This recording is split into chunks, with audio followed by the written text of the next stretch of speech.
So hi everyone, how are you? This is Jatin from padaku.com।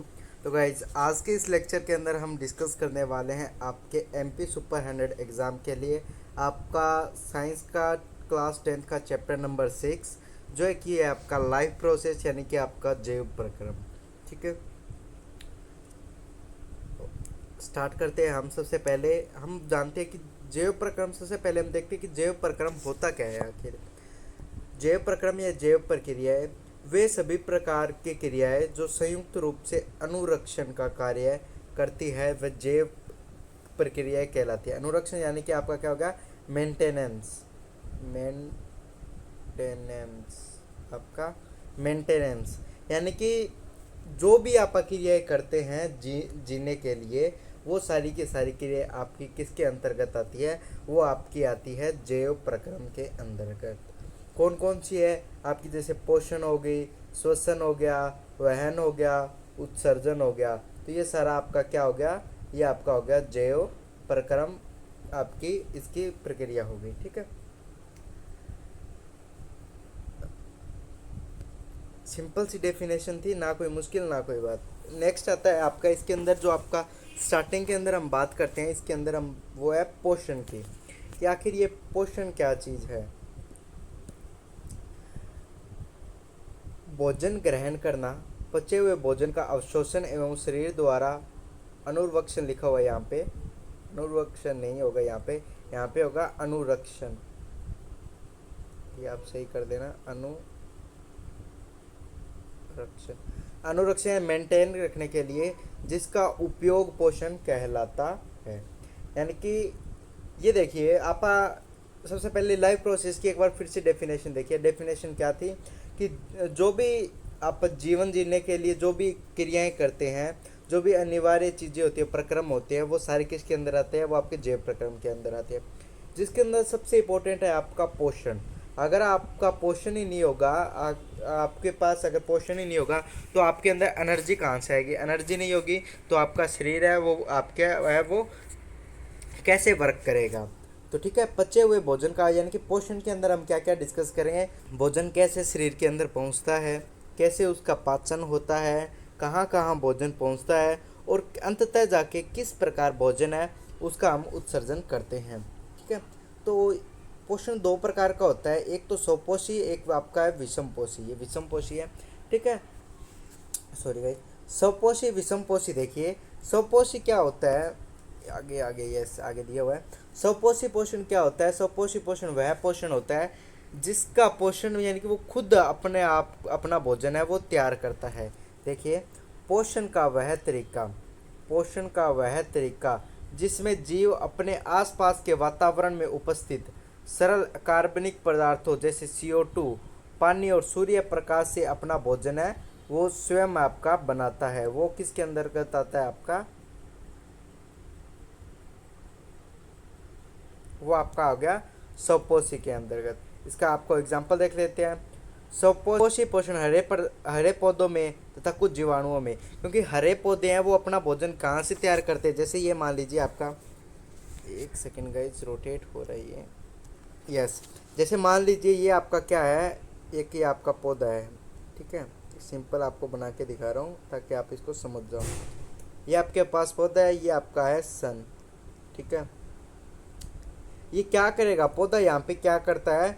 Direct है, यहाँ से direct है वो अपना हीट की वजह आपकी सूर्य ताप की वजह से अपना फोटोसिंथेसिस की आपके प्रक्रम की क्रिया करके वो यहाँ पे क्या करता है? अपना भोजन है वो स्वयं बनाता है। तो स्वपोषी की अपन ने अभी अभी यही डेफिनेशन देखी थी कि स्वपोषी क्या होता है। स्वपोषी वह होता है जो अपना भोजन है स्वयं तैयार करता है, वो आपका क्या होता है? स्वपोषी होता है। इस प्रक्रिया को प्रकाश संश्लेषण, यस, यही जो प्रक्रिया हो रही है ना, ये वाली पूरी प्रक्रिया है, यही क्या आपकी फोटोसिंथेसिस है।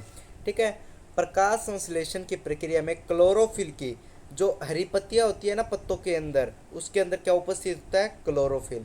तो यह प्रक्रिया मुख्यतः किस में होती है? पत्तियों में। तो यह आपका किसका उदाहरण हो गया? आपका स्वपोषी का उदाहरण हो गया। नेक्स्ट आता है आपका विषमपोषी। विषमपोषी यहाँ पे विपोषी लिखा गया है, टाइपिंग एरर है थोड़ा।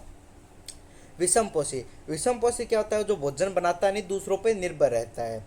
जैसे पोषण का वह तरीका जिसमें जीव अपना भोजन स्वयं नहीं बनाता बल्कि अपने भोजन के लिए अन्य जीवों पर निर्भर रहता है। जैसे मान लीजिए कोई पौधा है, पौधा तैयार हुआ, अपना भोजन इसने स्वयं तैयार किया, लेकिन यहीं क्या हुआ, यहाँ मानव आया। मानव ने क्या किया, अपना भोजन है वो किस पे डिपेंड हुआ, वो स्वपोषी पे डिपेंड हुआ है। यानी कि इसने अपना भोजन स्वयं तैयार नहीं किया, वो किसी पे दूसरे पे डिपेंड है। तो इसका उदाहरण क्या हो गया, मानव और अन्य जीव भी वो सारे इसी श्रेणी के अंदर आते हैं। विषम पोषी पोषण को निम्नलिखित प्रकारों में बांटा जा सकता है: परपोषण, स्वभोजी और शिकार आश्रित। परपोषण में आपका हो गया जैसे जूं हो गया, कुकरमुत्ता हो गया, और आपका स्वभोजी के अंदर फफूंद हो गया, खमीर हो गया। ये जो आपका दिया हुआ है ना, परपोषण, स्वभोजी, शिकार पर आश्रित, ये सारी चीज़ें आपको याद करनी है, यहाँ से क्वेश्चन आपका आ सकता है। नेक्स्ट आती है कि प्रकाश संश्लेषण। आखिर हमने यहाँ पढ़ तो लिया प्रकाश संश्लेषण वर्ड, यहाँ हमने प्रकाश संश्लेषण वर्ड पढ़ तो लिया, इसका मतलब क्या है प्रकाश संश्लेषण का, तो देखिए प्रकाश संश्लेषण, यस, प्रकाश संश्लेषण यह वह प्रक्रिया है जिसमें स्वपोषी भोजन जीव बाहर से लिए पदार्थों को ऊर्जा संचित रूप में परिवर्तित कर देता है। पर यह पदार्थ कार्बन डाइऑक्साइड तथा जल के रूप में लिए जाते हैं। यानी कि क्या है, वो अपने माध्यम से क्या करता है, यहाँ पे स्वयं भोजन तैयार करता है। किसकी उपस्थिति में आपका उपस्थिति रहती है, वहाँ आपकी कार्बन डाइऑक्साइड की भी हो सकती है और आपकी जल की भी उपस्थिति हो सकती है। इनकी उपस्थिति में उसने क्या किया, अपना स्वयं है वो भोजन तैयार किया। जैसे ये देखिए एक रिएक्शन है, ये काफ़ी इंपॉर्टेंट रिएक्शन है।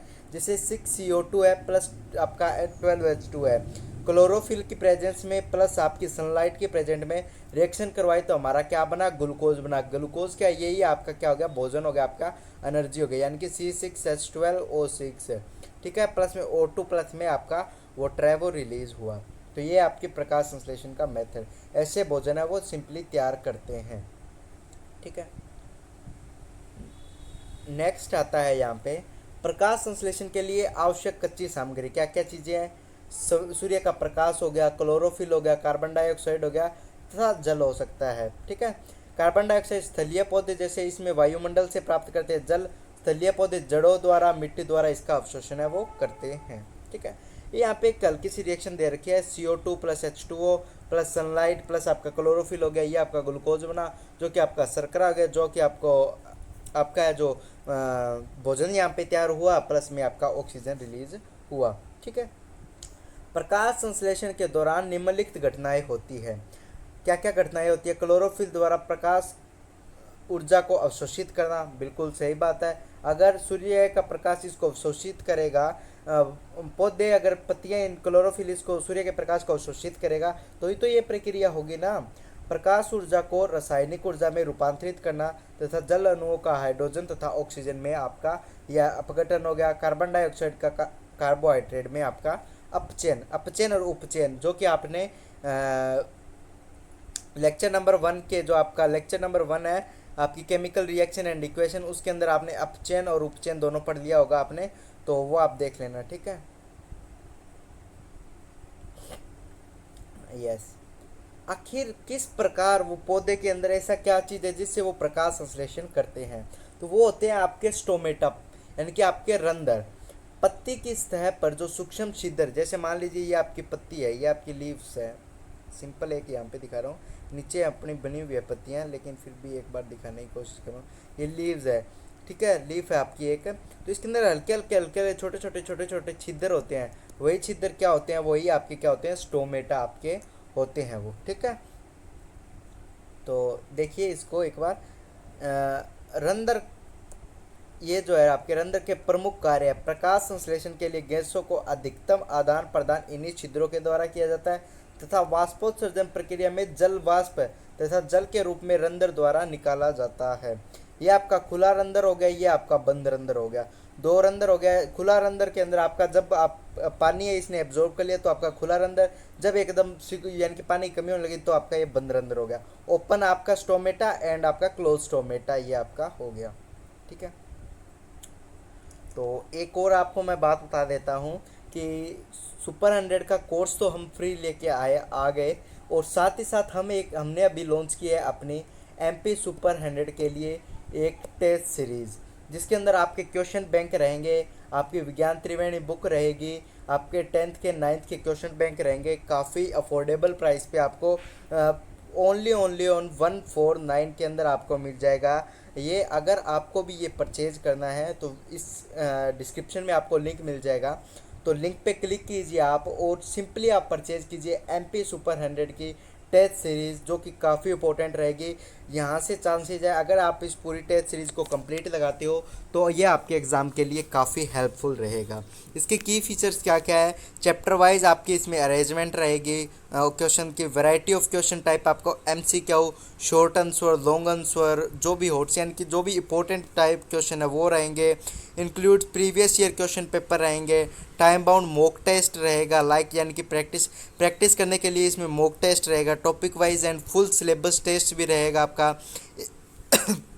Sorry guys, instant evolution and feedback का भी आपके पास यहाँ पे ऑप्शन है, परफॉर्मेंस एनालिसिस रिपोर्ट भी मिलेगी आपको, आंसर की एंड डिटेल सॉल्यूशन भी, साथ में आपका प्रोग्रेस ट्रैकिंग है वो भी किया जाएगा। तो इतना सारा चीज़, लगभग 9 चीज़ें एक साथ आपको मिलने वाली है, वो भी 149 के अंदर। बहुत अफोर्डेबल प्राइस है ये। और मैं तो कहूँगा जो भी स्टूडेंट MP सुपर 100 का एग्ज़ाम दे रहा है तो इस साइंस की बुक यानी कि जो आपकी साइंस की टेस्ट सीरीज हो गई, 9th class 10th class plus में आपकी एक हमारी विज्ञान त्रिवेणी बुक है, अगर आप इन तीनों को परचेज करते हो तो आपके लिए काफ़ी हेल्पफुल रहेगा। मेरे ख्याल से अगर आप इतना सब कुछ ये देख कर लोगे तीनों, अगर आप अच्छे से लगा लिए इनको क्वेश्चन बैंक्स को, तो आपका सिलेक्शन होने के जो चांसेस है, रेशियो है, वो आपका हाई हो जाता है। तो इसको आप ज़रूर परचेज़ कर लें।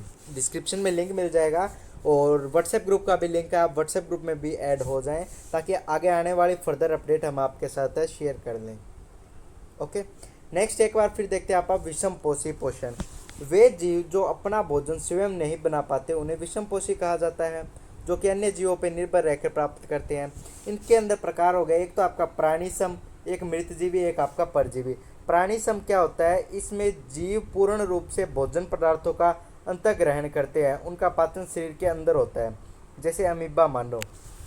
क्या क्या मतलब है यहाँ पे, हम दोनों का जानेंगे आखिर अमीबा का कैसे पाचन होता है, मानव ने अपना पाचन कैसे करता है। तो एक बार इनको सिंपली आप उदाहरण याद रखिए कि होलोजोइक का आपका एग्जाम्पल कौन है, आपका अमीबा, एंड आपका मानव है वो किसका आपका एग्जाम्पल है, वो आपका प्राणी समूह होलोजोइक का आपका एग्जाम्पल है। क्या है, जो अपना भोजन है ग्रहण करे और पेट के अंदर ही यानी कि उनका पाचन है वो अंदर ही आपके शरीर के अंदर कर ले।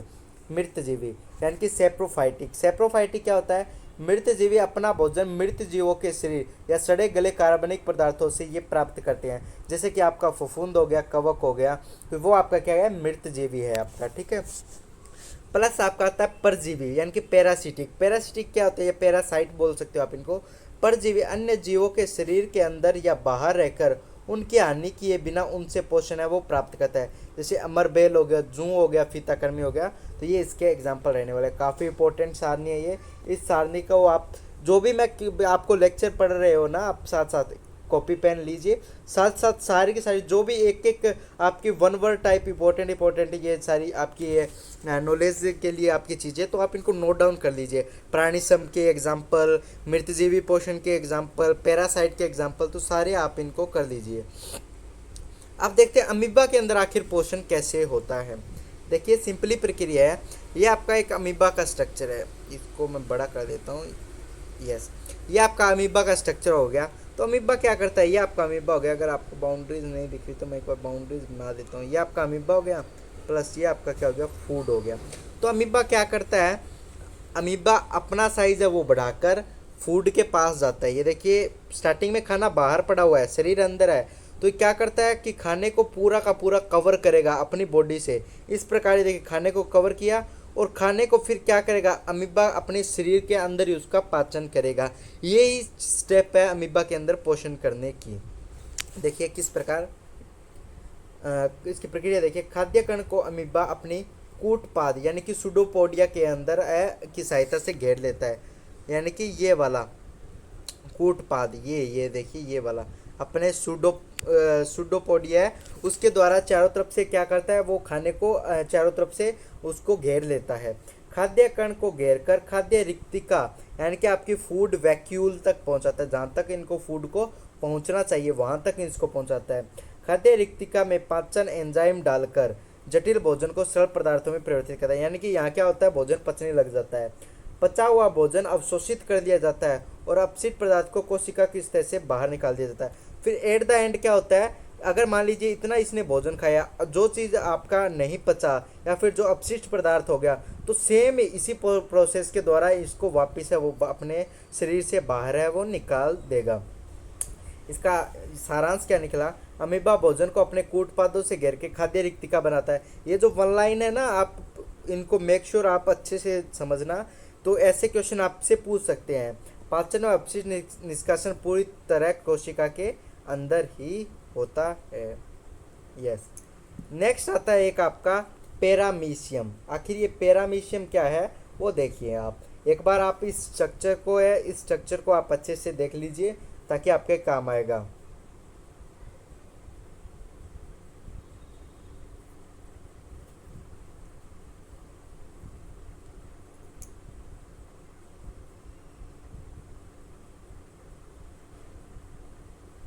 आई होप आप सबने देख लिया होगा। नेक्स्ट करते हैं आपका पैरामीशियम। पैरामीशियम है ये आपका जो एक कोशिकीय यूकेरियोटिक कोशिका है, ये आपका एग्जांपल है इसका। ये जो आपका है एक कोशिकीय यूकेरियोटिक कोशिका का जीव है। इसका मतलब क्या होता है, इसका मतलब है कि इसकी कोशिकाओं में एक परिभाषिक केंद्रक होता है जो कि यूकेरियोटिक जीवों की विशेषता है। ठीक है, बस यही इसकी विशेषता है।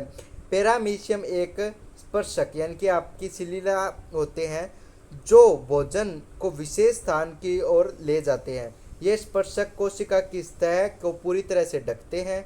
भोजन एक विशेष अवस्थिति स्थान से ग्रहण किया जाता है। यह अधिक संगठित प्रक्रिया जो कि अमीबा से अलग है। भोजन किस प्रकार करता है ये देखिए, ये पैरामीशियम का आपका स्ट्रक्चर है। तो किस प्रकार ये देखिए, यहाँ पे इसका भोजन आया, ये आपकी फूड वैक्यूल खाद्य रिक्तिका होगी। देन आपका गुलेट मुख्य खांच या फिर आपको आप ग्रुप बोल सकते हो आप इसको, तो ये इसके द्वारा ये आपका भोजन है वो अंदर ले जाता है। देन आपका गमन आ गया, ये आपका ये साइटोपाइज बोलते हैं हिंदी में, संकुचनशील धानी होगी आपकी, ये पैरामीशियम का है। यानी कि पैरामीशियम का भी दिखाने का कोशिश किया है, यानी कि सिंगल जो आपका यूकैरियोटिक कोशिका होती है वो किस प्रकार अपना है वो भोजन करती है। देन आती है आपका मानव के अंदर पाचन। काफ़ी इंपॉर्टेंट है, बहुत इंपॉर्टेंट है ये, तो इसको पढ़ाता हूँ मैं आपको अच्छे से। एक बार आप अपनी एनसीईआरटी कीजिए। अगर मैं ये आपको लेक्चर पूरा पढ़ा देता हूँ तो आप क्या करना कि आप वीडियो के डिस्क्रिप्शन में जाइए और आप जो हमारी टेस्ट सीरीज है उनको परचेज कीजिए। देन आप उसके बाद में जैव प्रक्रम लेसन हो गया, तो आपका जैव प्रक्रम आप इस लेसन का पूरा आप है ना मॉक टेस्ट लगाइए, MCQs लगाइए, ताकि आपको पता चलेगा आपके लेवल का कि हम भाई किस लेवल तक हैं। मानव के अंदर पोषण पाचन प्रक्रिया में 5 चरणों में पूरी होती है। लगभग 5 चरण होते हैं मानव के पाचन के अंदर। आखिर कौन कौन से वो 5 चरण है, आइए देखते हैं।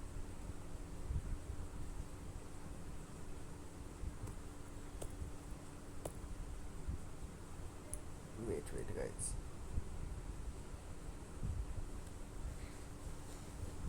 यस देखिए ये मानव का स्ट्रक्चर है, ये वाला स्ट्रक्चर है, आपकी एनसीईआरटी के अंदर भी दिया हुआ है।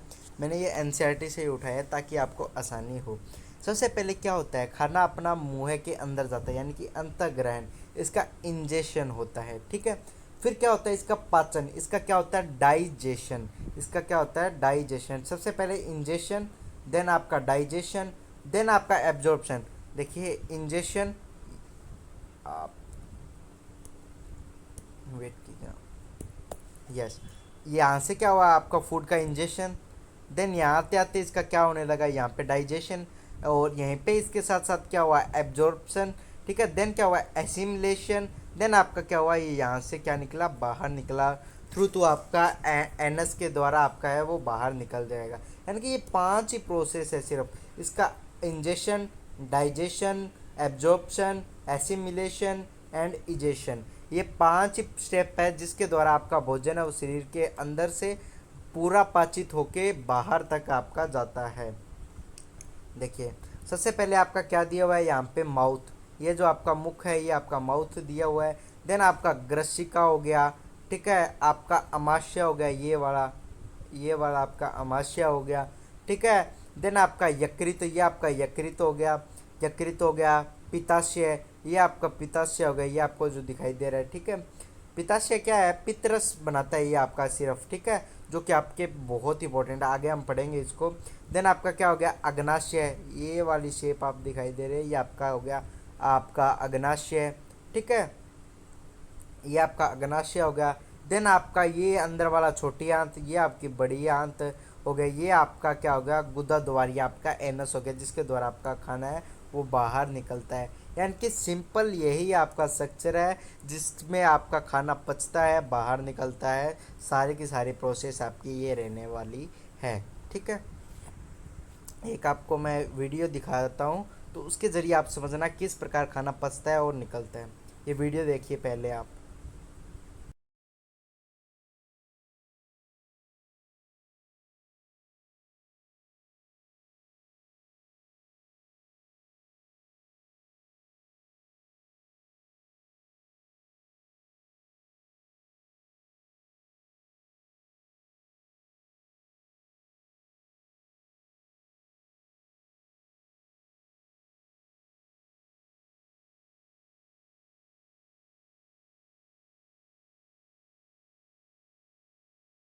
आई होप इस एनिमेशन के माध्यम से आपको पता चल गया होगा किस प्रकार खाना अंदर जाता है और बाहर एकदम लास्ट स्टेप तक कैसे इसका है आपका इजेशन होता है। माउथ, आखिर माउथ का क्या काम है वो देखिए। माउथ आपका सबसे पहले दांत क्या करते हैं, भोजन को चबाते हैं आपका, ठीक है। इसके अंदर दांत के और पार्ट आ गया, आपका रदनक आ गया, चवर्णक आ गया, ठीक है। इस प्रकार अलग अलग उनका काम हो गया, भोजन को फाड़ना, चबाना, इस प्रकार से। आपका जीभ आपका भोजन को लार के साथ मिलाने का कार्य करती है। देन आपका आ गया लार ग्रंथि यानी कि आपका बहुत इंपॉर्टेंट पॉइंट है, यहाँ पे आप इसको हाईलाइट कर देता हूँ मैं आपको, ताकि आपको आसानी से ये बात है समझ आ जाए।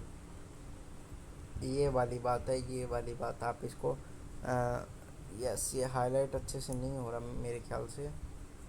लार बनाती है जिसे माइलेज एंजाइम एंजाइम होता है, जो स्टार्च और शर्करा को बदलता है। पूछ सकता है आपका लार ग्रंथि के अंदर कौन सा आपका एंजाइम होता है, तो माइलेज आपका एंजाइम होता है, या फिर आप सेलेवरी अमाइलेज भी बोल सकते हो, आप माइलेज एंजाइम भी बोल सकते हो। तो ये आपका किसके अंदर होता है, आपका लार ग्रंथि के अंदर होता है। इंपॉर्टेंट पॉइंट है ये आपका, ठीक है। तो यह चरण है भोजन का यांत्रिक और रासायनिक पाचन है, यहीं से शुरू हो जाता है। कहाँ से, आपका लार ग्रंथि से। अगर आपसे क्वेश्चन पूछ रहे कि भोजन का पाचन है वो कहाँ से शुरू हो जाता है, तो वो आपका माइलिस एंजाइम से, यानी कि लार ग्रंथि के थ्रू आपका मुंह के अंदर ही भोजन का पाचन है वो शुरू हो जाता है। नेक्स्ट आता है भोजन नली, यानी कि आपका ओइसोफेगस। कौन सा होता है ओइसोफेगस, ये वाला जो आपको दिखाई दे रहा है, ये सारा ये आपका ओइसोफेगस है, ठीक है। भोजन को मुंह से अमाशय तक ले जाता है यह कार्य कर्माकुंचन सॉरी कर्माकुंचन द्वारा होता है। ये एक मांसपेशीय गति है जिसमें मांसपेशियों का संकुचन स्थिलन शामिल होता है। यानी कि ग्रसिका का क्या काम है, ग्रसिका का काम है, ये आपका ग्रसिका का काम है। मान लीजिए यहाँ से भोजन आपका गया, तो भोजन को फूड पाइप अपना इसोफेगस के द्वारा अमाशय तक यहाँ तक आपका पहुँचाना, ये इसका है जो मेन काम आपका है। नेक्स्ट आता है आपका, यहाँ पे इंपॉर्टेंट कुछ पॉइंट है वो मैं आपको बता देता हूँ, बहुत इंपॉर्टेंट है। आप इसका स्क्रीनशॉट ले लीजिए, अगर स्क्रीनशॉट नहीं लिया जाता तो आप इनको नोट डाउन कर लीजिए। लार में पाया जाने वाला माइलिस एंजाइम केवल स्टार्च का पाचन करता है। स्टार्च का पाचन कौन करता है, माइलिस एंजाइम। कर्माकुंचन से भोजन बिना रुके अमाशय तक पहुँचता है, ठीक है। पाचन नली मुंह से शुरू होकर गुदा द्वार तक जाती है। इसमें मुख्य गुहा, ग्रसिका, अमाशय, छोटी आंत, बड़ी आंत और गुदा शामिल होते हैं। पाचन तंत्र का कार्य भोजन को छोटे छोटे पोषक तत्वों में तोड़कर शरीर में अवशोषित करना होता है। मनुष्य का पाचन तंत्र लगभग 9 मीटर लंबा आपका इस पाचन तंत्र होता है। देन अपना फूड ओइसोफेगस से काम पे आ गया, स्टमक के अंदर, अमाशय के अंदर। ये क्या करता है, भोजन को कुछ समय तक संग्रहित करता है, स्टोर करता है और उसे पचाता है। तो आखिर कौन कौन क्या क्या पचाते हैं, तो वो देखिए, ये भी बहुत इंपॉर्टेंट है। सिर्फ इंपॉर्टेंट कीवर्ड्स लेके आया हूँ, आप इनका नोट डाउन जरूर कर लीजिए। सबसे पहले आता है आपका कुछ गैस्ट्रिक जूसेस है, आपका ग्लैंड्स है, तो वो आपको बताता हूँ। सबसे पहले पेप्सिन। पेप्सिन क्या करता है, ये एक पाचक एंजाइम है जो कि प्रोटीन का पाचन करता है। प्रोटीन का पाचन कौन करता है, आपका पेप्सिन। ठीक है। देन आपका आता है HCl, हाइड्रोक्लोरिक अम्ल। पेप्सिन के कार्य को सक्रिय करता है और कीटाणुओं को नष्ट करता है। देन आपका आता है श्लेष्मा, अम्ल से अमाशय की आंतरिक दीवारों को सुरक्षा प्रदान करता है। अम्ल से यानी कि ये जो आपका है, मान लीजिए ये आपका अमाशय हो गया। अमाशय के अंदर ये जो वॉल है ना, ये वॉल, यस ये वॉल हो गया आपका। इसके अंदर, इसके अंदर आपका है HCl, इसके अंदर है आपका HCl।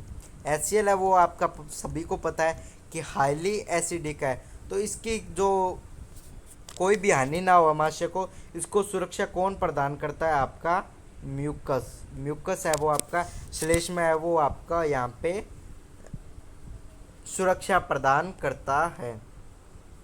नेक्स्ट खाना अमाशय से कहाँ गया, आपका स्मॉल इंटेस्टाइन के अंदर, यानी कि छोटी आंत। तो ये क्या करता है, आंत रस निकालता है ये। ठीक है। इंटेस्टाइन आपका जो जूस होता है वो निकालता है।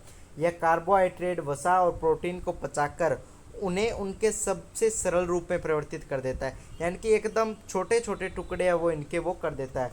कार्बोहाइड्रेट को वो ग्लूकोज बना देता है, वसा को वसा अम्ल या ग्लिसरॉल बना देता है, प्रोटीन को एमिनो एसिड बना देता है। बहुत इंपॉर्टेंट बात है ये, तो आप इसको भी लिख लेना। ठीक है। देन आता है पाचक रसों की प्राप्ति के जो स्रोत है वो कौन कौन से हैं। सबसे पहले आता है आपका यकृत, आपका लीवर। आखिर लीवर का क्या काम है वो देखिए। लीवर पित्तरस यानी कि बाइल जूस बनाता है। पित्तरस वसा को बड़ी गोलिकाओं से छोटे कणों में तोड़ता है। इसे क्या कहते हैं, इमल्सिफिकेशन कहते हैं। पूछ ले इमल्सिफिकेशन क्या है, इसमें वसा को बड़ी गोलिकाओं से छोटे कणों में तोड़ता है। देन आपका आता है पेनक्रियास यानी कि आपका अग्नाशय। 3 प्रकार के एंजाइम स्रावित करता है, trypsin, lipase and amylase. Trypsin क्या करता है, प्रोटीन का पाचन करता है। लाइपेज वसा का पाचन करता है एंड अमाइलेज है वो आपका स्टार्च का पाचन यहाँ पे करता है। बहुत इंपॉर्टेंट बातें हैं, इनको आप नोट डाउन जरूर करते जाना। यहाँ से क्वेश्चन आपके PYQ आपका जो 2022 का पेपर था उसमें आया हुआ है, 2018 का पेपर आया हुआ था उसमें आया हुआ है। यहाँ से एक जूसेस के अंदर से आपका आपके एंजाइम्स के अंदर से क्वेश्चन PYQ के अंदर आपके पूछे गए हैं, तो PYQ को आप जरूर देखना। यूट्यूब पे साथ साथ PYQ भी की भी सीरीज़ चल रही है, तो आप मेक श्योर उनको ज़रूर देखना, बहुत इंपॉर्टेंट है आपके लिए। तो आपको क्वेश्चन का पता चलेगा कि कहाँ से किस प्रकार के क्वेश्चन है वो आ सकते हैं। ठीक है। तो एक ये हो गया आपके लिए। नेक्स्ट आता है आपका दार्य रोम यानी कि आपकी विल्ली। छोटी आंत के अंदर है ना ऐसी स्ट्रक्चर सा होता है, ऐसा ऐसा इस हिसाब सा। ठीक है। ये आपका हल्का सा पिंकिश टाइप आपका इसका कलर रहेगा अंदर से।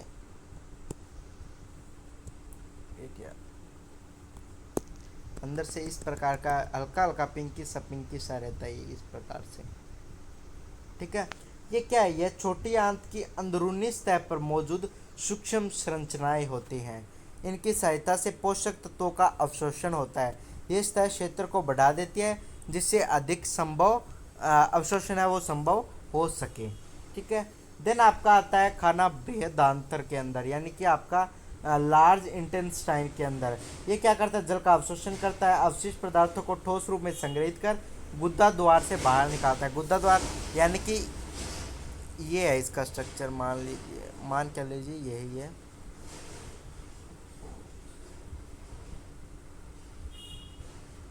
यस इसके अंदर है वो सारी स्मॉल इंटेस्टाइन होगी, इसके थ्रू आपका खाना है वो यहाँ से यहाँ जाएगा।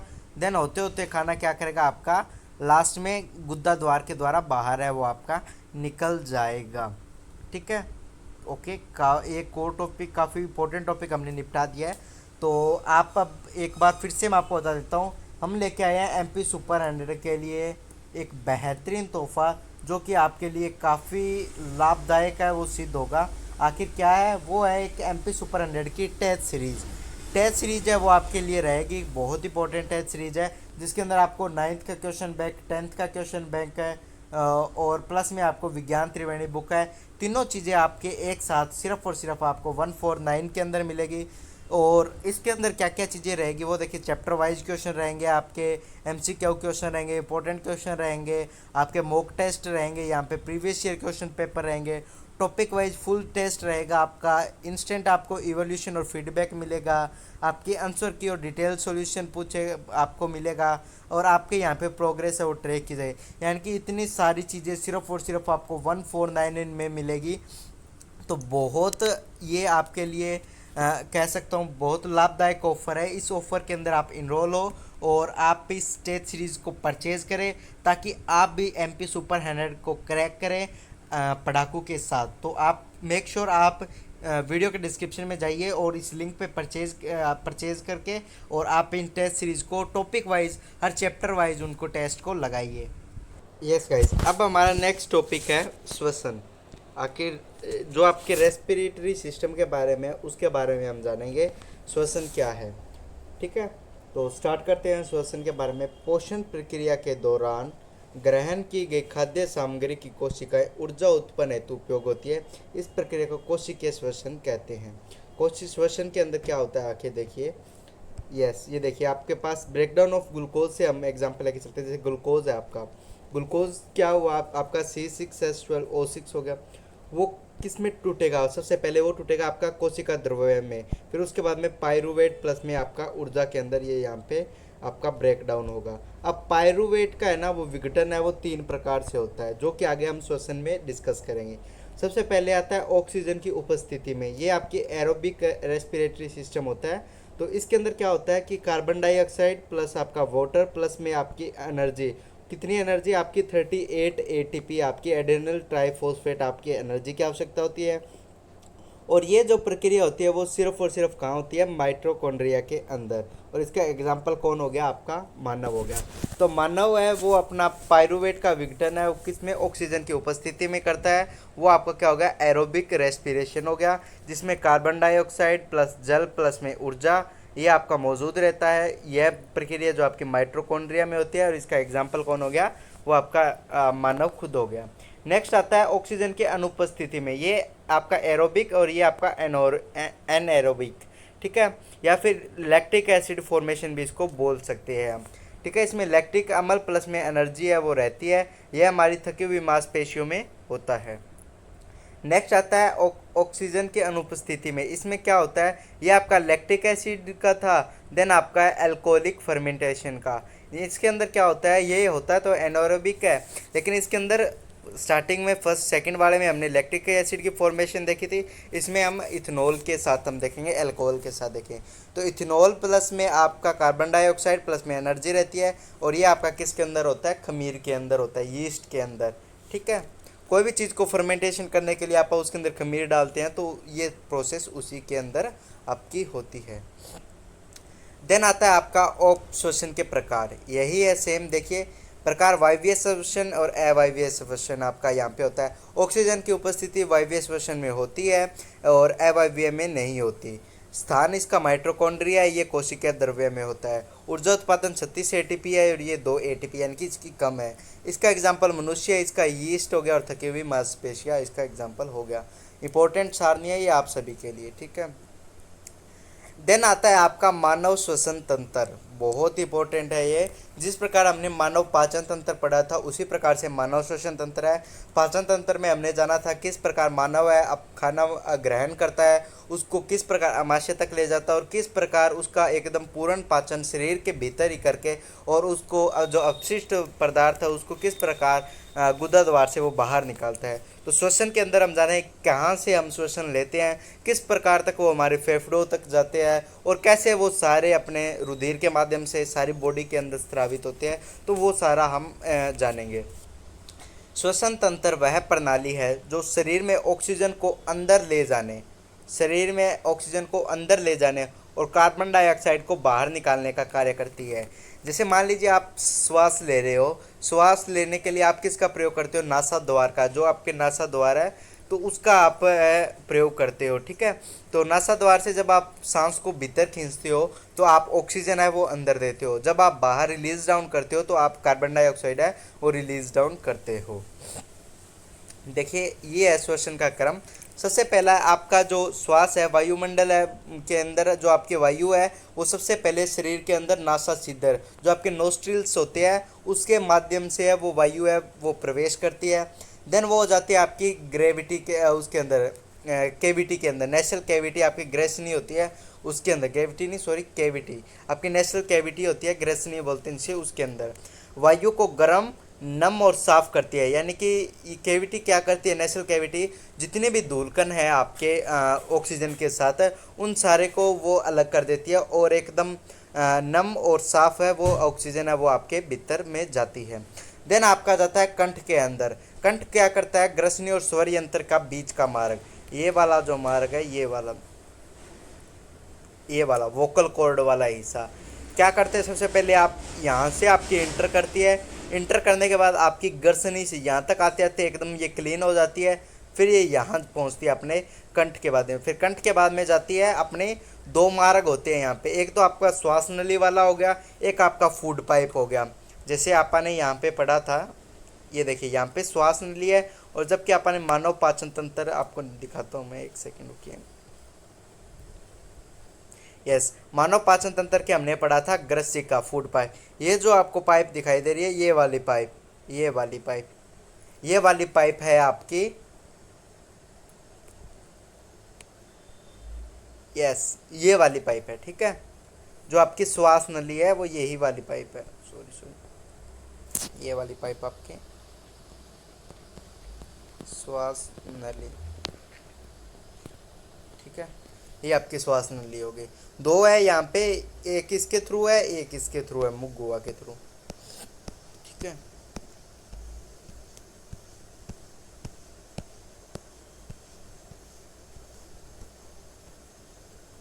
तो ये आपकी श्वास नली रही, ठीक है।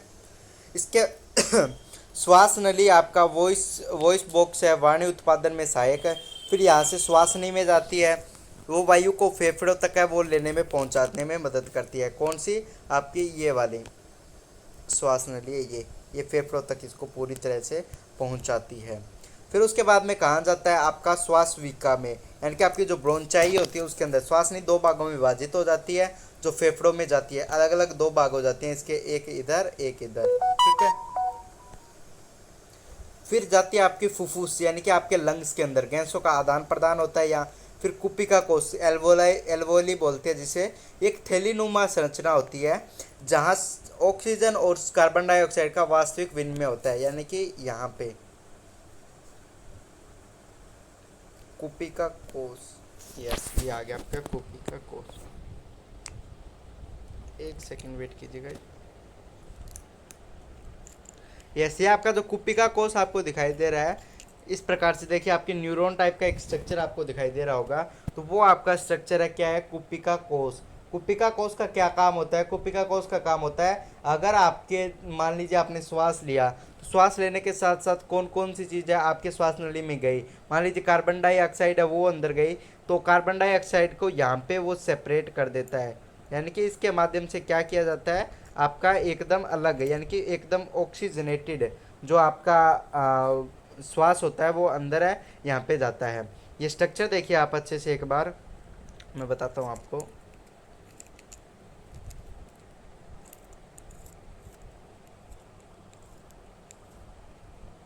यस, इसके माध्यम से क्या है, श्वास नली के माध्यम से जाएगा, ये आपको थोड़ा डार्क करके दिखाई देता हूँ मैं इसको।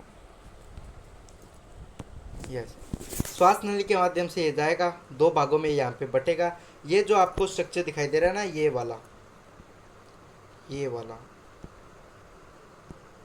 ये वाला ये वाला, ऐसा जो आपको स्ट्रक्चर दिखाई दे रहा है ये आपका कुपिका कोश है। ये क्या करता है, कुपिका कोश या श्वसन श्वसिकाएं जो आपकी होती है, श्वसनिकाएं, इनके अंदर क्या होता है आपका कुपिकाएं होती है, ऐसा इस प्रकार का होता है। वो क्या करता है आपका, वो आपका जो CO2 मिक्स जो आपके ऑक्सीजन आपका जो है श्वास है उसको आपको अलग करता है। यानी कि सूक्ष्म थैलीनुमा संरचना है जहाँ ऑक्सीजन और CO2 का वास्तविक विनिमय होता है। देन आता है रक्त वाहिकाएं। रक्त वाहिकाओं के माध्यम से ये क्या करता है, पूरे शरीर के अंदर है आपका श्वास जाता है, जो ऑक्सीजनेटेड, जैसे मान लीजिए ये है अपने पास दो होती है आपकी जो वाहिकाएं, रक्त वाहिकाएं दो होती है आपके पास। एक तो आपकी धमनी हो गई, एक आपकी धमनी हो गई, एक आपकी होगी सीरा। धमनी क्या होती है, ऑक्सीजनेटेड ब्लड है उसको स्रावित करती है, और ये CO2, यानी कि ये आपकी लगभग ब्लू कलर से हल्की सी ब्लू दिखाई देती है आपको, और ये आपकी रेड कलर की है जो आपको बहुत कम दिखाई देती है। जैसे आप अपने हाथ के अंदर देखोगे तो आपको वेंस दिखाई देती है, जो ब्लू ब्लू सा या ग्रीनिश सा कलर आपको दिखाई दे रहा है, वो आपका कौन सा कलर है, वो आपकी है सीरा। तो उसके अंदर कौन सा है, CO2 ब्लड है। धमनी के अंदर कौन सा है आपका, ठीक है। तो ये आपका पूरा यहाँ पे रहने वाला है। ऑक्सीजन को रक्त में और CO2 को बाहर लाने का कार्य रक्त वाहिका द्वारा ही किया जाता है। ये सीक्वेंस याद कर लेना, PYQ के अंदर ऐसा एक सेम सीक्वेंस आपसे पूछा गया था, तो इस सीक्वेंस को ज़रूर ज़रूर आप देख लेना। वो सीक्वेंस इस प्रकार का आपसे सीक्वेंस पूछ सकते हैं कि सबसे पहले कहाँ पे जाता है आपका श्वास, नासा सीधर से ग्रसनी में कंठ से श्वास नली में श्वास नली से, फिर श्वसनिका में, फिर फेफड़ों में, फिर कुपिका कोश में, देन आपका रक्त वाहिकाओं के माध्यम से ये आपका है श्वास मूव करता है। ठीक है। मानव श्वसन क्रिया, अंतःश्वसन एंड आपका उच्छ्वसन, दो प्रकार से है आपका यहाँ पे। ठीक है। अंतःश्वसन, उच्छ्वसन। अंतःश्वसन छाती गुहा फैलती है, यानी कि छाती गुहा क्या है आपका, डायाफ्राम। जब आप श्वास लेते हो तो आपका, आपने देखा होगा कि आपका पेट बाहर आता है, वो पेट बाहर नहीं आता, वो आपका डायाफ्राम होता है, छाती गुहा होती है। पंसलियों में संलग्न पेशियाँ सिकुड़ती है, यानी कि इसमें जो संलग्न जो आपकी पेशी होती है वो सिकुड़ती है। वायु बाहर से अंदर जाती है क्योंकि छाती का दबाव कम हो जाता है, डायाफ्राम नीचे की ओर झुक जाता है और वायु फेफड़ों में भरती है। उच्छ्वसन, छाती गुहा अपने मूल आकार में आ जाती है, पसलियों की पेशियाँ स्थिर हो जाती है, डायाफ्राम ऊपर उठता है।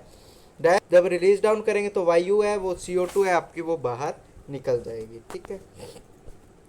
अंतःश्वसन सांस अंदर लेना, उच्छ्वसन सांस बाहर निकालना। एरोबिक जीव, ये जो बात है ना, अंतःश्वसन उच्छ्वसन, ये आपको जरूर याद करनी है, ये वाली बात। एरोबिक एनोरोबिक मैंने आपको बता दिया। अंतःश्वसन सांस अंदर लीजिए, उच्छ्वसन सांस बाहर निकालिए।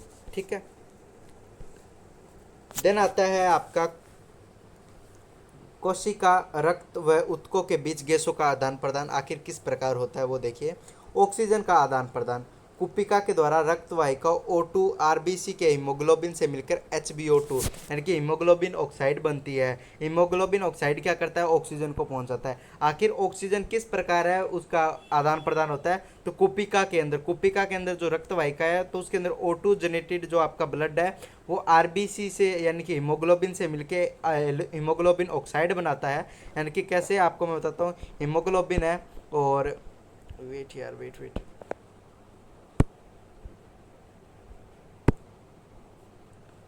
सॉरी, यस, हीमोग्लोबिन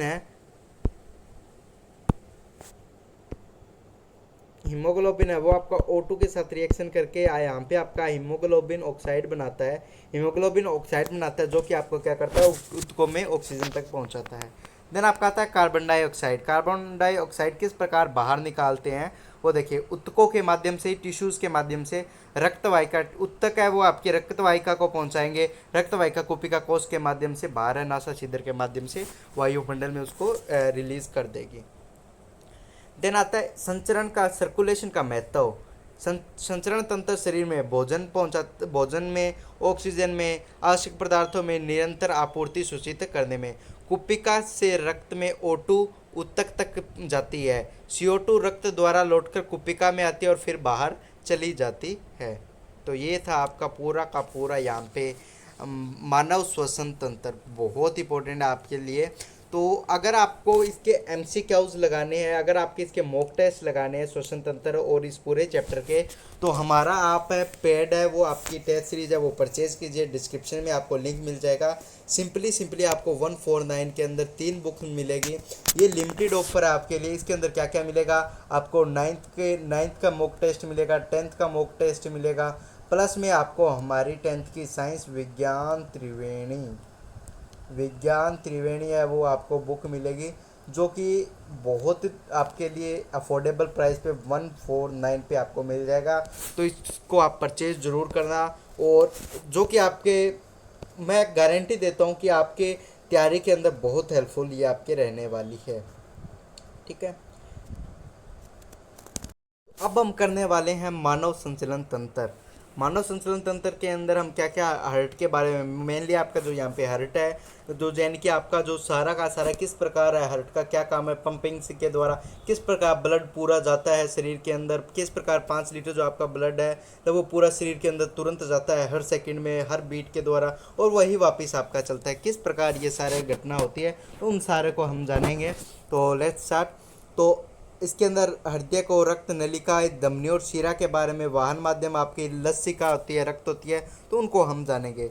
ब्लड के मुख्यतः 2 घटक होते हैं, एक तो कोशिका अवयव, एक आपका द्रव्य अवयव। ठीक है, कोशिका अवयव के अंदर आपका आरबीसी, डब्ल्यूबीसी और एंड आपका प्लेटलेट्स है वो आते हैं। ठीक है, आरबीसी है, आरबीसी के अंदर क्या क्या होता है, O2 और CO2 का परिवहन होता है, यानी कि आपका ऑक्सीजन एंड आपका कार्बन डाइऑक्साइड का यहाँ पे परिवहन होता है। O2 और CO2 का परिवहन परिवहन होता है। हीमोग्लोबिन से रक्त को लाल किस प्रकार, हीमोग्लोबिन है रक्त, वो आपका लाल किस की वजह से दिखाई देता है, आपका हीमोग्लोबिन की वजह से। वो किसके अंदर, आपका आरबीसी के अंदर। डब्ल्यूबीसी आपका शरीर को रोगों से बचाने में सहायक है, यानी कि क्वेश्चन डायरेक्ट पूछ सकता है आपसे कि शरीर को रोगों से बचाने में सहायक कौन है, वो आपका है डब्ल्यूबीसी, यानी कि वाइट ब्लड सेल, आपका श्वेत रक्त कणिकाएं हैं आपका। प्लेटलेट्स क्या होता है, वो आपको रक्त को थक्का बनने में आपका सहायक होता है। द्रव्य अवयव, ये आपका हो गया प्लाज्मा, पीले रंग का तरल पदार्थ होता है, 90% जल तथा अन्य जैविक और अजैविक पदार्थों से होता है, जिसके अंदर एल्ब्यूमिन, आपका ग्लोब्यूलिन, आपका अन्य और खनिज तत्व इसके अंदर होते हैं। रक्त वाहिकाएं 2 प्रकार की हैं, यह आपकी मुख्यतः धमनी होगी, शिरा होगी। धमनी के अंदर आपका O2 है, O2 ब्लड लेके चलती है, ऑक्सीजनेटेड, ये आपका CO2 जेनेटेड आपका लेके चलती है। ठीक है, यानी कि देखिए हृदय से ऑक्सीजन युक्त रक्त को शरीर के विभिन्न अंगों तक ले जाती है। दीवारें मोटे और अधिक लचीली होती है, गहराई में स्थित होती है। गहराई में जो आपको शरीर के बाहर जो आपको ब्लू और ग्रीन कलर का दिखाई देता है, वो आपकी है आपकी वेन्स। ठीक है, अपवाद फुफ्फुस धमनी है, वो O2 रहित होती है। ये क्या अपवाद है, और अपवाद ये हमेशा क्वेश्चन बनता है, तो यहाँ से क्वेश्चन बन सकता है कि फुफ्फुस धमनी है वो कौन सा ब्लड लेके आपका लेके जाती है, तो ये आपका अपवाद है। अपवाद आप जरूर इनको देख लेना।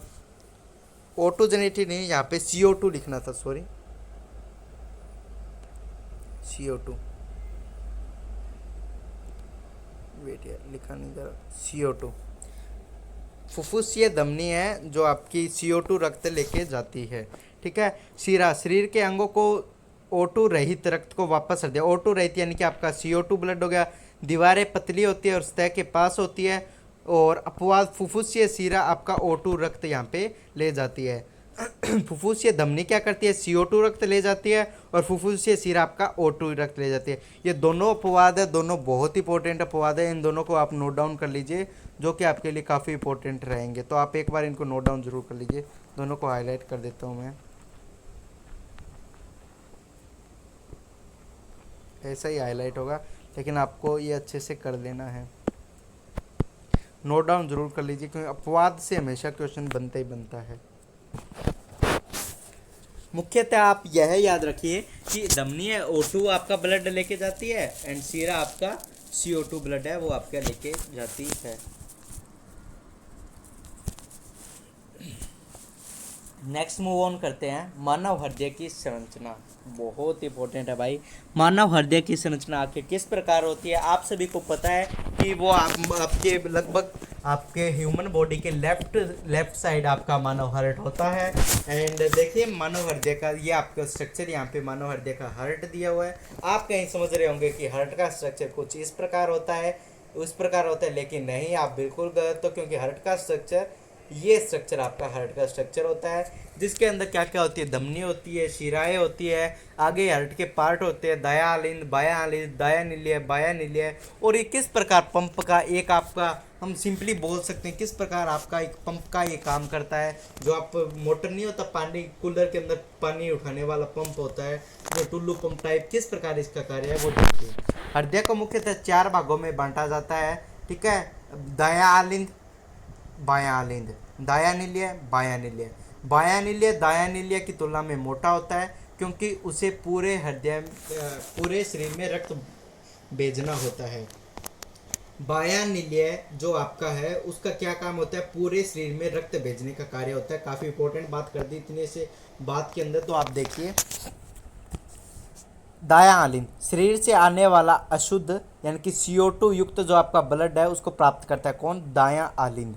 दायानिलय इस रक्त को फेफड़ों की ओर भेजता है। दायानिलय का क्या काम है, दायानिलय का ये देखिए, दाया आलिंद यहाँ से आपका प्रवेश किया, आपका ये शरीर के अंदर से यहाँ से प्रवेश किया, आपका CO2 युक्त आपका जो अशुद्ध ये रक्त है वो यहाँ तक आपका पहुँचा।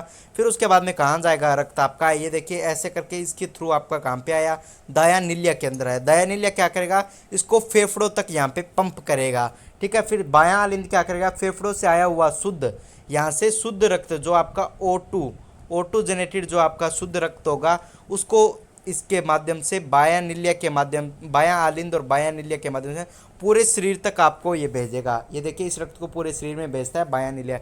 पूरे शरीर में इन्हीं दोनों भागों का पार्ट है। ये वाला जो पार्ट है आपका बॉडी वाला पार्ट है, और ये वाला आपका पार्ट है ये फेफड़ों से आपका कनेक्ट पार्ट है। ये वाला पार्ट है आपकी नोजल जो वेसल थी आपकी, जो आपकी, ठीक है, उससे आपका ये जुड़ा हुआ है।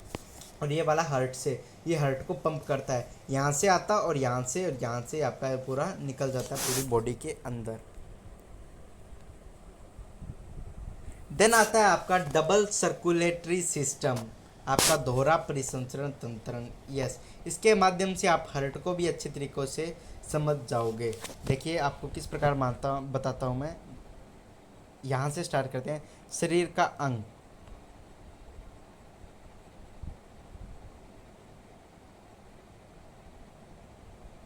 यस, ये देखिए शरीर का अंग हो गया आपका यहाँ पे दायां बायां, यानी कि आपकी यहाँ पे हार्ट की स्ट्रक्चर जो आपको यहाँ पे दी हुई है, ठीक है। हार्ट की स्ट्रक्चर यहाँ पे आपको दी हुई है। तो फुफ्फुस से सीरा के माध्यम से क्या होगा, वी ऑक्सीजनित जो आपका रुधिर है वो अंदर आपका एंटर करेगा। एंड जैसे आपका अंदर एंटर करेगा तो वो बायानिलय को भेजेगा। बायानिलय इसको क्या करेगा, बायानिलय इसको करेगा नीचे भेजेगा, प्रमुख जो धमनी है उसके विऑक्सीजन जो आपका रुधिर है वो उसको भेजेगा। तो यानी कि यहाँ पे ये इसको इस प्रकार से नहीं समझेंगे, आपको मैं अच्छे से समझा देता हूँ इसके माध्यम से। फुफ्फुस या परिसंचरण, यह हृदय के फेफड़ों और फिर वापस हृदय तक आ जाता है। यानी कि आपका पूरा ये साइकिल हृदय से पूरा घूम के पूरे शरीर तक पहुंच के भी क्या करेगा, वापस आपका हार्ट तक ही आता है। यानी कि हार्ट का क्या काम है, पूरे शरीर को यानी कि आपका ऑक्सीजनेटेड ग्रहण करना, फिर वहीं वापस पूरे शरीर के अंदर जाके वही वापस हार्ट तक आके और वापस CO2 वो छोड़ना। उद्देश्य क्या है, रक्त से CO2 निकलना और उसमें ऑक्सीजन भरना। यानी कि पूरा का पूरा आपने एक बार श्वास लिया वो काम किसका हुआ, आपका हार्ट का हुआ। आपने श्वास रिलीज डाउन किया वो काम किसका हुआ, आपका हार्ट का हुआ, ठीक है। मारक क्या होगा, दायानिलय के माध्यम से, दायानिलय जो है उसके माध्यम से आपका आया यहाँ पे, यस। उसके बाद में आपका फुफ्फुसीय धमनियों के पास गया, फिर फेफड़ों में, फिर फुफ्फुसीय सीरा और फिर बायां आलिंद के माध्यम से ये आपका चला गया। यानी कि शारीरिक जो आपका शरीर के अंदर है किस प्रकार इसका जो डबल सर्कुलेटरी बनता है। तो एक बार तो पुल्मोनरी आपका जो सर्कुलेशन है वो आपका हो गया दायानिलय से फुफ्फुसीय धमनी के अंदर। देखिए आपको मैं यहाँ पे बताता हूँ, यस, ये हो गया आपका दायानिलय से आपका जिस जैसे ही इंटर किया उसके बाद में ये आपका जाएगा फुफ्फुसीय धमनी के अंदर। फुफ्फुसीय धमनी के अंदर जो आपका गया, उसके बाद में आपका ये गया फेफड़ों की तरफ, ये आपका गया फेफड़ों की तरफ। फेफड़ों से ये गया आपका फुफ्फुसीय सीरा के अंदर, फुफ्फुसीय सीरा से द्वारा ये कहाँ पे आ गया, आपका बायां आलिंद के अंदर आ गया। एक सर्कल यहाँ पे हमारा कंप्लीट हुआ। देन सेकंड सर्कल है वो आपका कहाँ से, बायानिलय से। बायानिलय से कहाँ गया, आपका बायानिलय से गया महाधमनी में, महाधमनी से शरीर के अंग से, शरीर के अंग से आपका यहाँ पे गया महाशिरा की तरफ, फिर वापस दायां आलिंद में ये आपका प्रवेश कर गया। देखिए यही सेम बात है, 2 बार सर्कुलेशन हुआ है इसलिए इसका नाम डबल सर्कुलेटरी सिस्टम रख दिया है। तो इसके अंदर दोनों है। ये आपका हो गया शारीरिक परिसंचरण, सिस्टमेटिक जो सर्कुलेशन होता है वो देखिए, यह हृदय से शरीर के सभी अंगों तक फिर वापस हृदय तक हो जाता है। ये शरीर के अंग यानी कि सारे बॉडी पार्ट्स तक ये आपका पहुंचा देता है। उद्देश्य शरीर को ऑक्सीजन युक्त रक्त देना और कार्बन डाइऑक्साइड युक्त को वापस लेना। बायानीले से एंटर किया, फिर महाधमनी से शरीर के अंगों में, फिर महाशिरा, फिर दयालिंद के माध्यम से ये आ जाएगा आपका बाहर। तो ये आपका पूरा का पूरा यहाँ पे साइकिल रहने वाला है।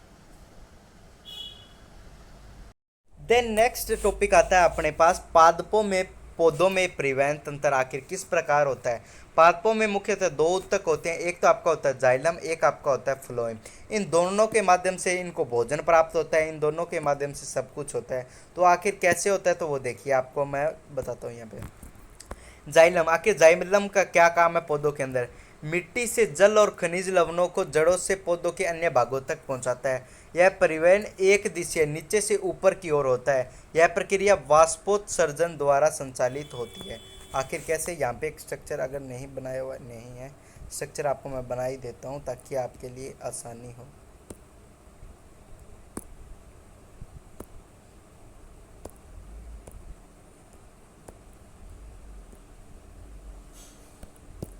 देखिए ये आपका ट्री हो गया, ठीक है।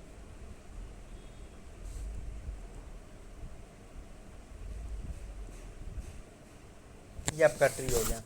ट्री के अंदर क्या है, ये आपकी इनकी रूट्स होगी, जड़ें होगी, ठीक है। अब इनके नीचे क्या है, यहाँ से इसका क्या काम है, जाइलम का क्या काम है, नीचे से मिट्टी के अंदर या फिर जो खनिज तत्वों के माध्यम से जो जमीन से जो नीचे से ऊपर पूरे पत्तियों तक का जो आपका पूरा पहुंचाएगा, भोजन पहुंचाएगा, वो क्या होगा आपका, वो होगा आपका जाइलम, ठीक है। ये आपका हो गया जाइलम। किसकी मदद से होता है, ये आपका होता है वाष्पोत्सर्जन के माध्यम से आपका यहाँ पे ये होता है, ठीक है। वाष्पोत्सर्जन की विशेषताएं हैं उनको हम जान लेते हैं, आखिर क्या है इसकी विशेषता है। यह पत्तियों से जल वाष्प के रूप में निकलने की प्रक्रिया है। इसे जल को ऊर्ध्वगामी, ये पानी ऊपर जाएगा, फिर सूरज का प्रकाश होगा यहाँ पे, सनलाइट के माध्यम से ऊपर हवा में ये यहाँ पे आपका पानी है वो उड़ जाएगा। यह तापमान नियंत्रण में भी मदद करता है। फ्लोएम, यह पत्तियों में बनी खाद्य वस्तुएं, शर्करा आदि को पौधे के अन्य भागों तक पहुंचाता है। ये जैसे मान लीजिए इसके ऊपर फल लग गए, इस पौधे पे जैसे मान लीजिए फल लग गए, तो फल के अंदर जो शर्करा और यानी कि जो यहाँ पे ग्लूकोज वगैरह जो तैयार होगा, इसको पौधों के अन्य भागों तक पहुँचेगा। इसका क्या काम है, ऊपर से नीचे जो भोजन है ये आपका पहुँचाता है। दोनों दिशाओं में ऊपर से नीचे होता है ये, ठीक है। द्विदिशीय है यानी कि दोनों दिशाओं में भी होता है, लेकिन मुख्यतः ऊपर से नीचे होता है ये, ठीक है। विशेषता है, इस क्रिया को स्थानांतरण कहते हैं। यह ऊर्जा पर निर्भर प्रक्रिया होती है जो एटीपी के प्रयोग से होती है। यह पदार्थों को स्रोत से गंतव्य तक आपका पहुंचाता है। यानी कि जो जाइलम और फ्लोएम का मुख्यतः कंसेप्ट क्या हो गया, मुख्य कंसेप्ट यही है। जाइलम का क्या काम है, जमीन से ऊपर भोजन पहुंचाना, और फ्लोएम का ऊपर से नीचे आपका भोजन ये आपका पहुंचाता है। बस यही कंसेप्ट है पौधों के अंदर परिवहन तंत्र, आखिर किस प्रकार पौधे भोजन है वो प्राप्त करते हैं, सारा का सारा सीन यहाँ पे आपका रहने वाला है। अब हम जानेंगे मानव उत्सर्जन तंत्र, जो कि आपके लिए काफ़ी इंपॉर्टेंट रहने वाला है। जैव प्रक्रिया के अंतर्गत अभी तक हमने जाना कि किस प्रकार मानव के अंदर पाचन होता है, किस प्रकार भोजन ग्रहण करता है वो, किस प्रकार उसका पाचन होता है, किस प्रकार श्वसन क्रिया होती है, और किस प्रकार जो हमारा ब्लड है वो शरीर के बाकी अंगों तक पहुंचता है। अब हम जानेंगे मानव उत्सर्जन तंत्र। मानव उत्सर्जन का क्या काम है वो देखिए आप, वो है कि आपके शरीर के अंदर जो भी अपशिष्ट पदार्थ होते हैं, जो भी आपने खाने के साथ ग्रहण किए, जो भी आपके ब्लड के साथ हुए, जो भी आपने एब्जॉर्ब किया, तो उनको क्या काम है कि जो भी आपका जो अपशिष्ट पदार्थ हो गया उसको आपके शरीर से बाहर निकालना। इन अपशिष्ट पदार्थों के अंदर आपका नाइट्रोजन हो गया, यूरिया हो गया, ये सारा आपका अंदर आ गया। मानव शरीर में हानिकारक पदार्थों को बाहर निकालने की क्रिया उत्सर्जन कहा जाता है। यह शरीर में नाइट्रोजन अपशिष्ट जैसे यूरिया और यूरिक एसिड बाहर निकलता है। मानव उत्सर्जन के प्रमुख भाग इसके अंदर किडनीज आगे, मूत्रवाहिनी, मूत्राशय और मूत्र मार्ग, सबसे पहले आपको जो ये यहाँ पे दिखाई दे रहा है, ये आपकी है किडनीज। किडनीज का मुख्यतः क्या काम होता है? किडनीज का काम होता है आपके शरीर के अंदर ब्लड को साफ करना। किडनीज के अंदर जो आपको ऊपर ये दिखाई दे रहा है, ये एड्रिनल ग्लैंड है आपका, ये वाला है एड्रिनल ग्लैंड, यानी कि एड्रिनल ग्रंथि है। इनके अंदर आपका पाया जाता है नेफ्रॉन, सॉरी गाइस, इसके अंदर पाया जाता है आपका नेफ्रॉन। आखिर नेफ्रॉन क्या चीज़ है? ऐसा आपका स्ट्रक्चर है नेफ्रॉन। नेफ्रॉन क्या काम करता है? आपके शरीर के अंदर जो आपका ब्लड है, उस ब्लड के अंदर जो भी आपकी हम कह सकते हैं जो भी अपशिष्ट पदार्थ है, उन अपशिष्ट पदार्थ को ये छानता है। ये एक प्यालेनुमा संरचना होती है जो कि आपकी किडनीज के अंदर हम कह सकते हैं लाखों की संख्या में आपकी ये पाई जाती है। वृकाणु है ये आपका। देखिए इसका क्या काम है? इसका मुख्यतः काम यही है कि आपका जो आपका ब्लड है उसको अच्छी तरीके से आपका साफ करना, ठीक है। ये जो आपकी किडनीज है, किडनीज के अंदर आपका जो वृकाणु हो गया, जो आपके नेफ्रॉन्स हो गए, वो इनका ये काम है। फिर वो क्या करेगा? ब्लड को इन मूत्र वाहिनी के वाहिनी के माध्यम से आपका मूत्राशय, ये जो आपका मूत्राशय है इसके अंदर है, वो आपका पूरा का पूरा इसको, यानी कि जो भी आपका अपशिष्ट पदार्थ है उसके अंदर है वो आपका फिलअप कर देगा। फिर मूत्र मार्ग के जरिए आप इसको सिंपली रिलीज डाउन कर दोगे। ये आपका काम किसका है? ये आपका काम है आपका किडनीज के अंदर नेफ्रॉन्स का, जो कि आपका ब्लड साफ करके, जो ब्लड के अंदर जो आपका यूरिया होता है उसको हम क्लीन करते हैं। एक एनिमेशन के माध्यम से इस वीडियो को ज़रूर देखना। ये जो आपको अभी मैं इस पूरा पढ़ाने के बाद एक बार एनिमेशन दिखाऊंगा, तो उस एनिमेशन के ज़रिए आप इसको अच्छे से समझ जाओगे, तो आपके लिए काफ़ी हेल्पफुल रहेगा, ठीक है। तो वृक्क, किडनीज रक्त को छानते हैं और अपशिष्ट पदार्थ यूरिन मूत्र के रूप में निकालते हैं। मूत्र वाहिनी मूत्र को वृक्क से मूत्राशय तक ले जाती है। मूत्राशय ब्लैडर मूत्र को अस्थायी रूप से संग्रहित करता है और मूत्र मार्ग मूत्र को शरीर से बाहर निकाल देता है। Then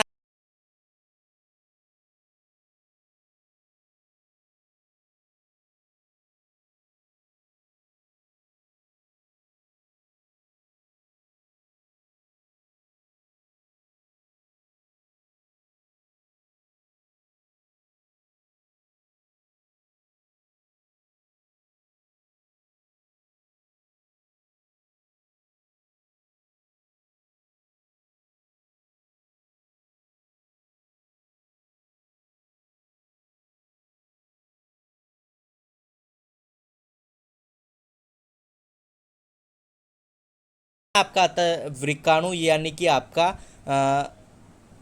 nephron. ये देखिए, आपको मैंने एक और बात नहीं बताई, जो आपके शरीर के अंदर जो आप जल ग्रहण करते हो ना, तो जल का पाचन है, वो पाचन कहाँ होता है? आपकी ये वाली नहीं है लार्ज इंटेस्टाइन, आपने देखा होगा एक लार्ज इंटेस्टाइन थी। लार्ज इंटेस्टाइन के अंदर वाटर का एब्जॉर्प्शन होता है। जो एब्जॉर्प्शन हुआ ना हुआ, वो आपका फिर आगे किडनीज के माध्यम से जाकर वो आपका बाहर निकलता है, ठीक है। नेक्स्ट आता है आपका वृकाणु, यानी कि आपका नेफ्रॉन्स। तो इसके अंदर क्या क्या होता है, ये आप स्ट्रक्चर देख लीजिए नेफ्रॉन का। आपके एनसीईआरटी से ये आपका उठाया हुआ है। आपका ग्लामेरुलस, यानी कि आपका कोशिका गुच्छ है, इसके अंदर मेन है जो कोशिका गुच्छ, यह पतली भित्ति वाली रक्त कोशिकाओं का गुच्छा होता है।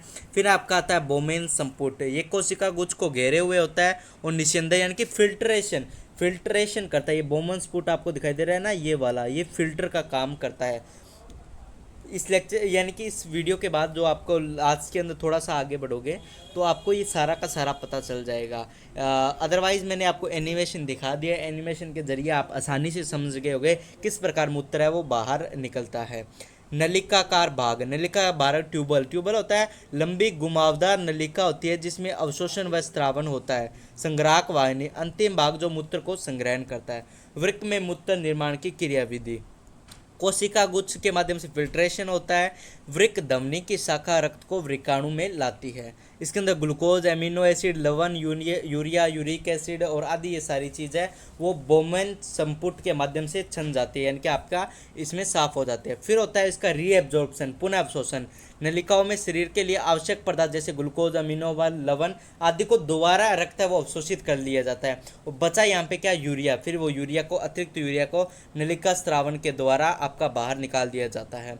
बचा हुआ यूरिया अतिरिक्त लवण व जल मूत्र के नलिकाओं में इकट्ठा होता है। यह मूत्र संग्राहक वाहिनी में आ जाता है, फिर मूत्राशय में संग्रहित होकर और मूत्राशय के से दबाव पड़ने पर मूत्र मार्ग से यह बाहर निकल जाता है।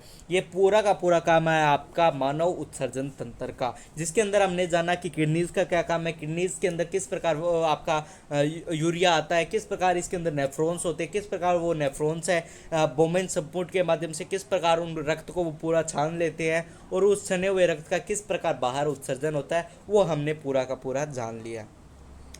ठीक है। वृक्काणु वृक्क की सबसे छोटी वृक्क यानी कि वृक्क की सबसे छोटी इकाई वृक्काणु है। मूत्र निर्माण 3 प्रक्रियाओं से होते हैं, आपका फिल्ट्रेशन, रीअब्जॉर्प्शन और आपका सेक्रेशन। 3 प्रकार से होता है। मूत्र मुख्य रूप से यूरिया, पानी और अतिरिक्त लवणों से बना होता है। यह प्रक्रिया शरीर को हानिकारक अपशिष्ट पदार्थों से मुक्त करने के लिए अत्यंत आवश्यक है। देन आता है आर्टिफिशियल किडनीज। आजकल बहुत देखा होगा कि डायलिसिस मशीन्स के माध्यम से कि कईयों की किडनीज खराब हो जाती है, तो हम क्या करते हैं कि आर्टिफिशियल किडनीज है वो लगाते हैं। आर्टिफिशियल किडनीज में क्या होता है वो देखिए। कृत्रिम वर्क जैसे डायलिसिस मशीन भी कहा जाता है, एक ऐसी युक्ति होती है जिससे गुर्दे यानी कि किडनी के खराब हो चुके रोगियों को नाइट्रोजन युक्त अपशिष्ट पदार्थों को बाहर निकाला है। जो काम हमारा जो हमारी किडनीज का होता है वो सही सेम ही काम उसका क्या होता है, आर्टिफिशियल किडनीज का होता है। एक स्वस्थ व्यक्ति में प्रतिदिन 180 लीटर प्रारंभिक निषेधन फिल्ट्रेशन आपका वृक्क किडनी में होता है। इसमें से लगभग 1.2 लीटर है आपका 180 में 1.2 लीटर है वो आपका मूत्र होता है। शेष जल और उपयोगी पदार्थ है आपकी वृक्क नलिकाओं के द्वारा पुनः अवशोषित है वो कर लिया जाता है। ये आपका था उत्सर्जन तंत्र, पूरा का पूरा उत्सर्जन तंत्र। आई होप आपको अच्छे से समझ में आ गया होगा। फिर आता है पौधों के अंदर आखिर किस प्रकार का उत्सर्जन होता है वो देखिए। पौधों में भी उत्सर्जन की प्रक्रिया होती है जो मनुष्य से भिन्न होती है। इसके अंदर कौन कौन होगा, आपका वाष्पोत्सर्जन। पौधों में पत्तियों के जरिए अतिरिक्त जल को वाष्प के रूप में निकाल देते हैं। कोशिका रितिका यानी वैक्यूल, कई अपशिष्ट पदार्थ इसमें संग्रहित रहते हैं। रेजिन गोंद के माध्यम से, लेटेक्स के माध्यम से, इसमें भी अलग अलग है वो आपके निकाल दिए जाते हैं उत्सर्जन। मिट्टी में उत्सर्जन होता है, यानी कि अलग अलग तरीक़ों से वो आपका उत्सर्जन होता है। आपका वाष्पोत्सर्जन के माध्यम से, वैक्यूल के माध्यम से, रेजिन के माध्यम से, गोंद के माध्यम से, लेटेक्स के माध्यम से और मिट्टी के माध्यम से। तो अलग अलग प्रकार से पौधों में भी उत्सर्जन होता है। ठीक जो प्रक्रिया मनुष्य उत्सर्जन के लिए करता है, हालांकि पौधे वैसे नहीं करते, लेकिन पौधे भी उत्सर्जन करते हैं। तो ओके गाइस, तो आपका पूरा का पूरा लाइव प्रोसेस चैप्टर है पूरा का पूरा कंप्लीट होता है। तो कंप्लीट होने के साथ साथ मैं आपको एक बार फिर से बता देता हूं कि हम लेके आए हैं एमपी सुपर 100 की टेस्ट सीरीज़। ये टेस्ट सीरीज़ आपकी सिंपल रहने वाली है, आपकी 149 के अंदर। अभी ये आपके लिए बहुत बम्पर प्राइज़ है।